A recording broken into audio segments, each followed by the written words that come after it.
हर रोज एक नई कहानी देखने के लिए चैनल को सब्सक्राइब करें और बेल आइकन दबाना ना भूलें। मालिनी को पिज्जा खाना शुरू से ही बहुत ज्यादा पसंद था, लेकिन कोई ऐसा वैसा पिज्जा नहीं बल्कि रात की बची हुई रोटी को पिज्जा बनाकर खाना काफी पसंद था। एक दिन मालिनी को बहुत जोरों की भूख लगती है, तो वो अपनी माँ उमा के पास जाती है और उमा से कहती है, माँ, मुझे बहुत जोर से भूख लग रही है। रसोई में कुछ भी खाने को नहीं है। अब मैं क्या खाऊं? भूख लग रही है तो कुछ खाना बना लेना खाने के लिए। इतनी बड़ी हो गई है, अब भी कुछ बना नहीं सकती। माँ, बनाने के लिए रसोई में कुछ होना भी तो चाहिए। मैं रसोई से ही आ रही हूँ। रसोई में कुछ भी खाने को नहीं है, तो बताओ मैं क्या बनाऊँ और क्या खाऊं? बना हुआ खाने को बनाना नहीं कहते। दाल चावल बना ले, वो तो रखा हुआ है। नहीं माँ, मेरा मन नहीं है दाल चावल खाने का। कल रात में आपने रोटी बनाई थी ना, तो मैंने अपने हिस्से की रोटी नहीं खाई थी। तो वो कहाँ है? वो भी तो मुझे रसोई में नहीं दिख रही। वो तो मैंने फेंक दी थी। मुझे पता था कि तू फिर से रोटी का कुछ न कुछ नाश मारने वाली है, इसीलिए मैंने रोटी पहले ही फेंक दी। अरे रोटी को रोटी की तरह भी खा जाया कर। माँ, मुझे रोटी नहीं, रोटी पिज्जा खाना पसंद है। तभी तो मैं रोज रात में अपनी रोटी बचाती हूँ, और आपने वही रोटी फेंक दी। रहने दो माँ, मुझे ना आपसे बात ही नहीं करनी है। अपने रोटी पिज्जा के आगे अपनी माँ से ही बात नहीं करनी, ठीक है? मत कर। जब अकल ठिकाने आएगी तो खुद ही आ जाएगी बात करने। माँ, आपको नहीं पसंद इसका मतलब ये तो नहीं ना कि किसी को भी मेरे हाथ की रोटी पिज्जा पसंद नहीं आएंगे। माँ, लोगों को सेहत और स्वाद अगर दोनों ही मिल रहा है तो बुराई क्या है? बुराई कुछ नहीं है, बस दिक्कत ये है कि तू रात की बची हुई बासी रोटी का पिज्जा बना रही है। एक दो बार तो चल जाता है बासी रोटी का पिज्जा, लेकिन हमेशा थोड़ी चलता है ये सब। माँ, मैं ताज़ी रोटी का भी बना सकती हूँ, लेकिन मैं भी जानती हूँ कि आपको कमियाँ निकालने का बस मौका चाहिए। अभी बासी रोटी का ताना मान रहे, कल को ताज़ी रोटी का भी मारोगी। मैं तुझे समझा ही क्यों रही हूँ? तेरे दिमाग में अकल थोड़ी भरी है। तेरे दिमाग में तो रोटी पिज्जा भरा पड़ा है, तभी तो अपनी गलती कभी माननी ही नहीं होती तुझे। जा, तुझे जो करना है तू कर। उमा मालिनी को सुनाकर वहाँ से चली जाती है। मालिनी एक बहुत बड़ी कंपनी में काम करती थी।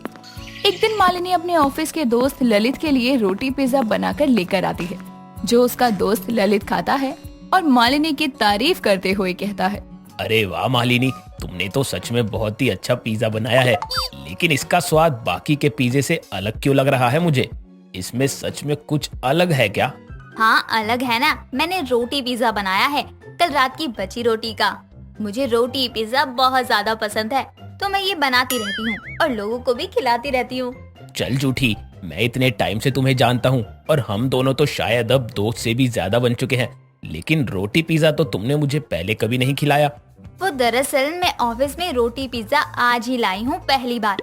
मुझे लगा यहाँ के लोग क्या सोचेंगे कि मैं गरीब हूँ इसलिए रोटी पिज्जा बनाया है, इसलिए मैं लाई नहीं।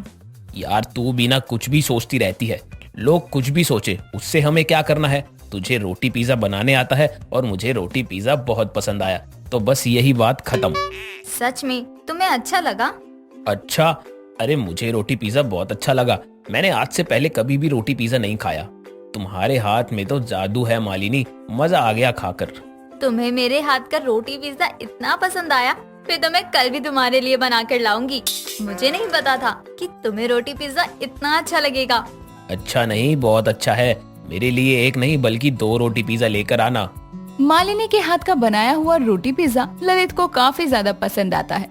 मालिनी और ललित एक दूसरे को काफी ज्यादा पसंद करने लगे थे और एक दूसरे से शादी भी करना चाहते थे, लेकिन जब वो दोनों अपना एक अलग अलग काम शुरू कर देते हैं और एक दूसरे से अपने प्यार का इजहार भी कर देते हैं, साथ ही घर वालों की रजामंदी से ललित और मालिनी की शादी भी हो जाती है, तो शादी के अगले ही दिन पड़ोस की भावना के छोटे बच्चे पिंटू और पूर्वी आई थी, जिन्हें देखकर मालिनी की सास माला मालिनी को बुलाती है और कहती है, बहू देख तो, भावना के बच्चे आए हैं, इनके लिए कुछ अच्छा सा खाने को बना दे। माँ जी, मैं बच्चों के लिए रोटी पिज्जा बना दूं, इनको बहुत पसंद आएगा। नहीं बहू, ये पिज्जा वगैरह रहने दे, वैसे भी आजकल के बच्चे बाहर का ही खाते रहते हैं, तो कुछ अच्छा बना दे जो इनकी सेहत को भी लगे। माँ जी, मैं इनकी सेहत के लिए अच्छा ही बनाऊंगी, जो स्वाद में भी अच्छा हो। रोटी पिज्जा। मालिनी रोटी पिज्जा बनाकर लाती है और बच्चों को देती है। जैसे ही पिंटू और पूर्वी पिज्जा खाते हैं तो पूर्वी मजे से कहती है, आंटी क्या पिज्जा बनाया है, बहुत अच्छा है। आंटी, अभी जो आपने बनाया ना, क्या वो आप मेरी मम्मी को बनाना सिखा दोगी? वो क्या है ना, हमारी मम्मी को कुछ नहीं आता है। जब देखो कलेला टिंडा बना देती है। आंटी, आप ना मेरी मम्मी को जरूर सिखा देना, वरना मैं आपसे बात नहीं करूँगा। बच्चे मन के कितने सच्चे होते हैं। इनके मन में जो कुछ भी आता है ये लोग बेझिझक होकर बोल देते हैं। बच्चों की बातें सुनकर वहाँ का माहौल काफी हंसी मजाक वाला हो जाता है। अगले ही दिन उन बच्चों की मम्मी भावना आती है और चिल्लाते हुए मालिनी और माला को बुलाती है। जैसे ही वो दोनों आते हैं तो भावना गुस्से में मुंह बनाती है और कहती है, अरे माला आंटी, ये आपकी बहू ने मेरी बच्ची को क्या खिला दिया? जब से मेरे बच्चे यहाँ पिज्जा खाकर गए हैं तब से तो मेरे हाथ का खाना ही नहीं खा रहे हैं। मेरी बहू ने तो रोटी पिज्जा बनाया था जो सेहत के लिए भी अच्छा था। उसमें सब्जियां भी कई थी। मैं तो खुद हैरान हो गई कि बच्चों को ये सब भी पसंद आ सकता है। आंटी जी, लेकिन अब मैं क्या करूं? मेरे बच्चों ने तो रोटी पिज्जा ही खाने की जिद पकड़ ली है और ये मुझे बनाना नहीं आता। तभी तो मैं इतनी परेशान हो रही हूँ ना। तो इसमें कौन सी बड़ी बात है, ये तो मालिनी बहू सिखा ही देगी। क्यों मालिनी बहू? और नहीं तो क्या माँ जी, मैं सिखा भी दूंगी और खिलाऊंगी भी रोटी पिज्जा। अब तो मुझे भी रोटी पिज्जा खाने का मन हो रहा है। मैं भी तो देखूं कि जिसकी आप सब लोग इतनी ज्यादा तारीफ कर रहे हो वो खाने में है कैसा, अच्छा है भी, या आप लोग बस ऐसे ही हवा में बातें कर रहे हो? मालिनी रसोई में भावना को लेकर जाती है और रोटी पिज्जा बनाने लगती है। भावना भी मालिनी से रोटी पिज्जा कैसे बनाती हैं ये सीखती है। कुछ देर बाद जब मालिनी रोटी पिज्जा बनाकर तैयार करती है तो भावना को वो रोटी पिज्जा खाने को देती है, जिसे खाने के बाद भावना कहती है, वाह मालिनी, तुमने तो सच में जैसे कोई जादू ही कर डाला। मेरे बच्चों को तो रोटी पिज्जा पसंद था ही, लेकिन अब तो मुझे भी इतना पसंद आ रहा है कि मैं क्या बताऊं। मैं तो कहती थी कि रोटी पिज्जा बहुत अच्छा होता है। वैसे मालिनी, तुम एक काम क्यों नहीं करती? तुम अपना एक YouTube व्लॉग बनाओ जिसमें तू रोटी पिज्जा की अलग अलग वैरायटी ही बनाकर दिखा सकती हो। मतलब क्या है, कैसी वैरायटी? अरे मेरा मतलब है तुम अपना एक चैनल बनाना जिसमें तुम रोटी पिज्जा कैसे बनाते हैं ये दिखाना, और कभी सब्जियां चेंज कर देना, जैसे रोटी पनीर पिज्जा। ये कितना सही आइडिया है, मेरे दिमाग में क्यों नहीं आया? इसलिए ही तुम्हारे दिमाग में नहीं आया क्योंकि ये आइडिया मैं तुम्हें बताने वाली थी। अच्छा है ना? चलो अब तुम अपना चैनल बनाना और कोई भी मदद चाहिए तो मुझे जरूर बताना। और मदद के बदले में आपको पिज्जा भी मिलेगा। हाँ, तभी तो मैं तुम्हारी मदद करूँगी ताकि मुझे भी रोटी पिज्जा खाने को मिल जाए। मालिनी अब अपना एक चैनल बनाती है जिसमें वो रोटी के इस्तेमाल से ही अलग अलग तरह के पिज्जा बनाती है और काफी नाम कमाती है। सौम्या और अनुपा देवरानी जेठानी थी। जहाँ जेठानी अनुपा अपने स्वार्थ में अंधी थी, वहीं देवरानी सौम्या अपने स्वभाव की वजह से बहुत दानी थी। उसे कभी किसी को मना करने की आदत ही नहीं थी। अगर कोई उससे कुछ मांग लेता तो वो तुरंत उसे वो चीज निकाल कर दे दिया करती। ऐसे ही एक दिन उन दोनों की सास कुमकुम अपने घर के हॉल में बैठी सोचती है, राधे राधे, भगवान तू सबको एक समान क्यों नहीं बनाता? कभी तो किसी को कुछ ज्यादा दे देता है तो कभी किसी को कुछ कम। अब मेरी दोनों बहुओं को ही देख ले, एक तो इतनी दानी है कि कोई उसकी एक किडनी मांग ले तो दोनों निकाल कर दे देगी, और एक इतनी स्वार्थी है कि सामने वाले की ही छीन लेगी। कुमकुम अकेले में बड़बड़ा ही रही थी कि तभी वहाँ उसका बड़ा बेटा यानी अनुपा का पति प्रयाग आकर कहता है, अरे क्या हो गया माँ? क्या भगवान से सुबह सुबह शिकायतें लेकर बैठी हो आप? जब देखूं आपको आप मुझे परेशान ही मिलती हो, कभी तो हंसती हुई मिला करो। अरे बेटा, अपनी किस्मत को रो रही हूँ, अब तू ही बता कि हंसू कैसे? कैसी किस्मत है मेरी कि कैसी अलग अलग सी बहुएं मिली है मुझे। दोनों में कोई समानता नहीं है। एक बहू एक नंबर की स्वार्थी और एक बहू एक नंबर की दानवीर। माँ, जब हमारे हाथ की 5 उंगली बराबर नहीं होती तो लोग कैसे बराबर हो सकते हैं? अब मैं ऑफिस चला, मुझे देर हो रही है। प्रयाग ये कहकर ऑफिस चला जाता है कि तभी कुमकुम की छोटी बहू सौम्या उसके लिए चाय लेकर आती है और उसे देते हुए कहती है, माँ जी ये लीजिए चाय, इसमें मैंने आपकी पसंद की इलायची डाली है, पीकर बताइए कैसी बनी है। अरे ये क्या बहू, तू तो जानती है कि मैं चांदी के कप में चाय पीती हूँ, तो मेरा चांदी का कप कहाँ है? अब ये मत बोलियो कि गंदा था। इस घर में 6 पीस हैं, वो माँ जी पड़ोसन की विमला आई थी। आज उनके घर उनकी लड़की को लड़के वाले देखने आ रहे हैं, तो मैंने वो कप उठाकर उनको दे दिए। हे भगवान, चांदी के कप कोई किसी को उधार देता है क्या? अगर उसको चाहिए तो खरीद कर ले आए ना, तूने क्यों दिए? अरे मेरी दानवीर बहू, किसी दिन तो अपना घर या अपनी सास को भी किसी को दान में मत दे दियो। बताओ जरा, कप उधार दे दिए? माँ जी उधार नहीं दिए हैं, मैंने उन्हें उम्र भर के लिए दे दिए हैं, और ये भी बोला है कि आप अपने पास ही रख लो, मेरी सासू माँ नए ले आएंगी। कुमकुम समझ जाती है सौम्या को समझाना बेकार है और वो चली जाती है और अपने घर के कामों में अपना मन बहला लेती है।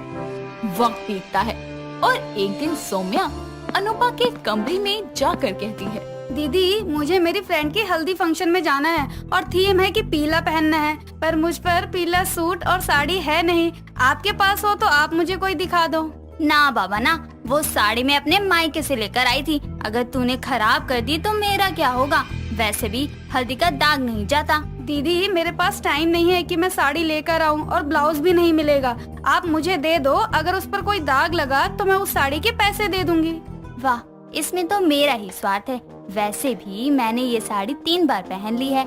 हल्दी में साड़ी गंदी होगी और मैं इससे उस सस्ती सी साड़ी के डबल पैसे वसूल कर लूंगी, मजा आएगा। इतना सोचकर अनुपा अपनी साड़ी निकालकर सौम्या को दे देती है और फंक्शन में जाकर सौम्या वापस आती है और अगले दिन वो साड़ी को धोकर अनुपा को वापस करती है। साड़ी लेने के बाद कमरे में आकर अनुपा कहती है, अरे ये क्या, इसने तो बिना दाग लगाए ही मेरी साड़ी वापस कर दी। मैं ऐसा नहीं होने दे सकती, मुझे कुछ तो दिमाग लगाना पड़ेगा। इतना सोचकर अनुपा रसोई में जाती है और हल्दी के जिद्दी दाग अपनी साड़ी पर लगाकर हॉल में आती है, जहां उसकी सास और देवरानी भी मौजूद थे। ये क्या सौम्या, मैंने तो सुना था तुम बहुत दानी हो, पर तुम तो सयानी निकली। तुमने तो बोला था दाग लगेगा तो साड़ी मुझे नहीं लाकर दोगी, और तुमने दाग भी लगाया और साड़ी भी नहीं दी। दीदी मैंने खुद ये साड़ी धोई है और फंक्शन में इसका ख्याल भी रखा है, मुझे नहीं पता कि ये दाग कहाँ से आया। अच्छा, तो तुम ये कहना चाहती हो कि मैं झूठ बोल रही हूँ और ये दाग मैंने खुद लगाए हैं रसोई से हल्दी निकाल कर? दीदी मेरा वो मतलब नहीं था, लेकिन आप फिक्र मत करो, मैं आपको 1 नहीं 4 साड़ियों के पैसे दे देती हूँ। दोनों की बातें सुनकर कुमकुम से रहा नहीं जाता और वो बीच में कहती है, ओ मेरी स्वार्थी और दानी बहू, मैं जानती हूँ कि साड़ी पर दाग किसके स्वार्थ की वजह से आया होगा, और कौन इतना दानी है जो एक सस्ती साड़ी के बदले 4 साड़ी के पैसे दे देगा। अब तुम दोनों मेरी सुनो। सौम्या बहू तो सुन, ये सेम साड़ी मैं तुझे दिलवा कर लाऊंगी और तू इसे दे दियो, कोई ज्यादा पैसे देने की जरूरत नहीं है। और तू अनुपा बहू, अगर दाग लग गया तो तेरा कोई मतलब नहीं है फालतू पैसे मांगने का, आई समझ? अब जाओ दोनों यहाँ से। ये सासू माँ ने तो मेरे किए कराए पर पानी फेर दिया, इतना मस्त प्लान बनाया था सब खराब कर दिया। कुमकुम दोनों को एक अच्छा सुझाव देकर भेज देती है, जिसके बाद दिन बीतते हैं, लेकिन ना ही एक बहू का दानी होना कम होता है, ना ही दूसरी बहू का स्वार्थी होना। दिन बीतते हैं और सौम्या की तबीयत थोड़ी खराब चल रही थी और एक दिन अनुपा अपने स्वार्थ में अंधी होकर घर की पुरानी चीजें बेचकर घर आ रही होती है कि तभी एक तेज रफ्तार गाड़ी से उसका एक्सीडेंट हो जाता है। सब घर वाले ये बात जानकर हॉस्पिटल आते हैं और उसके बाद डॉक्टर बाहर आकर कहती है, जी देखिए, इनका खून बहुत बह गया है, इनको बी पॉजिटिव खून की जरूरत है और ये हॉस्पिटल में है नहीं, आप कहीं से अरेंज करवा दीजिए। ठीक है डॉक्टर, मैं अभी किसी पास के ब्लड बैंक से खून लेकर आता हूँ। आप बस मेरी बीवी का अच्छे से ख्याल रखना, उसको कुछ होना नहीं चाहिए। अरे लेकिन अगर इतने में दीदी को कुछ हो गया तो मैं इतना बड़ा रिस्क नहीं ले सकती। सुनिए डॉक्टर, आप मेरा खून ले लीजिए, मेरा और दीदी का खून मिलता है। बहू तू खुद कमजोर सी है और तेरी तबीयत भी खराब चल रही है, प्रयाग इंतजाम कर देगा खून का। तू रुक और तू बेकार में परेशान मत हो, मैं नहीं चाहती कि मेरी दोनों बहुएं एक साथ बिस्तर पकड़ लें। नहीं माँ जी, दीदी की जान का सवाल है, मैं खून दूंगी और जरूर दूंगी, आप मुझे इसके लिए मना नहीं कर सकती। जी देखिए, इनका खून बह गया है लेकिन जान का खतरा नहीं है, आपके पास समय है, आप आराम से इंतजाम कर सकते हैं, आपको परेशान होने की जरूरत नहीं है। सुना ना बहू तूने, डॉक्टर ने खुद क्या बोला, प्रयाग कर देगा इंतजाम। नहीं माँ जी, लोगों का भला करना तो इंसानियत का पहला फर्ज है और ये तो मेरी खुद की जेठानी है, आप मुझे नहीं रोकेंगी, आपको मेरी कसम है। सौम्या किसी की नहीं सुनती और अपनी जेठानी को खून देती है, जिसके बाद उसके शरीर में बहुत कमजोरी आ जाती है और उसे खुद हॉस्पिटल में एडमिट होना पड़ता है। और दोनों देवरानी जेठानी एक ही वार्ड में थी। कुमकुम उन दोनों से मिलने आती है तो सौम्या को देखकर अनुपा कहती है, मुझे माफ कर दो सौम्या, मैंने हमेशा अपना स्वार्थ सोचा और तुम इतनी अच्छी हो कि तुमने मेरी जान बचाने की सोची। हाँ, और वो इसको खुद भारी पड़ गया। अरे मेरी दानवीर कर्ण की मौसेरी बेटी प्रयाग खून का इंतजाम कर देता, तुझे दानवीर बनने की क्या ही जरूरत थी। माँ जी मुझे माफ कर दो, आज के बाद मैं दानवीर तो बनूंगी लेकिन सोच समझ के साथ, कोई बेवकूफी नहीं करूंगी। और मैं वादा करती हूँ अब से अपना स्वाद देखने की जगह लोगों के बारे में भी सोचा करूंगी और उनको भी कभी निराश नहीं करूंगी। मुझे खुशी है कि तुम दोनों को समझ तो आया कि ना ज्यादा स्वार्थी होना अच्छा है और ना ज्यादा दानवीर। जिंदगी की खिचड़ी में कर्म के मसालों का अच्छा तालमेल होना चाहिए, तभी उसका स्वाद आता है। अगर एक भी मसाला फालतू या कम पड़ जाए तो मसला हो जाता है। आई कुछ समझ? जी माँ जी, आ गया। जिसके बाद कुमकुम को अपनी दोनों बहुओं की तरफ से राहत की सांस आती है और फिर सब एक साथ खुशी खुशी रहते हैं। दोस्तों, अगर आपको ये कहानी पसंद आई तो इसे लाइक करें, शेयर करें और कमेंट करके बताएं कि कहानी में आपको सबसे अच्छा क्या लगा।